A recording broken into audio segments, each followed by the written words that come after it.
जिन महिलाओं के मन में पुत्र की कामना है बहुत दिनों से, वो इच्छा रखती हैं कि उनके पास भी एक पुत्र हो, तो वो कौन से पक्ष में गर्भधारण होती है उनको तो पुत्र की प्राप्ति होती है। जैसे कि आप सभी को पता है कि हर एक महीने में दो पक्ष होते हैं, एक शुक्ल पक्ष और दूसरी कृष्ण पक्ष। कृष्ण पक्ष जो होते हैं जिसमें पूर्णिमा से शुरू होता है, पूर्णिमा एकम द्वितीया आते हैं तो वो कृष्ण पक्ष होते हैं, और अमावस्या से जो शुरू होते हैं वो शुक्ल पक्ष होते हैं, यानी कि अमावस्या एकम और द्वितीया ये शुक्ल पक्ष होते हैं।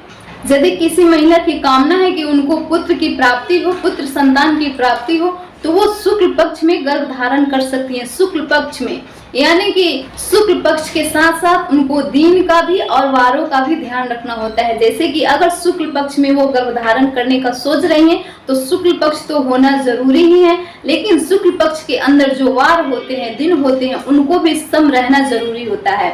अगर शुक्ल पक्ष के सम दिनों में उनकी गर्भधारण होती है, वो संबंध बनाती है, तो उनको पुत्र संतान की प्राप्ति अवश्य होती है। ऐसे लिखा गया है श्रीमद् भागवत पुराण में। बहुत सी महिला होती हैं जिनको इन पर सच्चाइयां नहीं दिखती हैं, इन पे वो भरोसा नहीं करती हैं। तो फ्रेंड्स, मैं आप सबको बता दूं कि इन सब बातों पे जो कि पुराणों में, भगवत गीता में या ऐसे महर्षि ऋषियों ने जो बताते हैं उनमें भरोसा ना करने की कोई भी एक वजह नहीं होती है, क्योंकि हम इंसान उनको नहीं बनाते हैं। ऋषि महर्षि द्वारा रचित होते हैं वेद पुराणों में, शास्त्रों में, क्योंकि बहुत बड़ी और कठिन तपस्या करके वो इन सब चीजों को जान पाते हैं, और जानकर उन लोगों के द्वारा ही वेद पुराणों शास्त्रों में रचित किया जाता है। उनमें से बहुत बड़े बड़े ऋषि महर्षि पढ़ करके, जानकर, ज्ञान ले करके और बताते हैं कि ग्रंथ में इस प्रकार से वर्णन आता है तो वो बात कहीं से गलत नहीं हो सकती। तो आपको विश्वास करना चाहिए, भरोसा रखना चाहिए। एक बात तो है कि महिलाओं को अगर जिन बात पे भरोसा नहीं होती है तो उनको सच्चाई भी नहीं लगती है।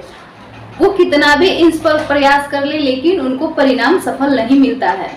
इसलिए कोई भी बात अगर शास्त्रों द्वारा रचित है, वर्णित है, तो आपको भरोसा कर लेनी चाहिए। शुक्ल पक्ष के सम दिनों में अगर आपको गर्भाधान हो जाता है तो आपको पुत्र संतान की प्राप्ति तो होती ही है, साथ ही साथ अगर पूर्णिमा पे आपकी गर्भधारण सफल होती है, उस दिन आपका गर्भ कंसीव होता है, तो इस दिन के जन्मे हुए बच्चे बहुत भाग्यशाली होते हैं। कहीं ना कहीं वो अपने जीवन में आगे चलकर बहुत ही कुछ बड़ा करते हैं। तो आप इन सब चीजों पर ध्यान रख के यदि आपको गर्भधारण सफल हो जाती है तो आपको पुत्र की प्राप्ति अवश्य होगी।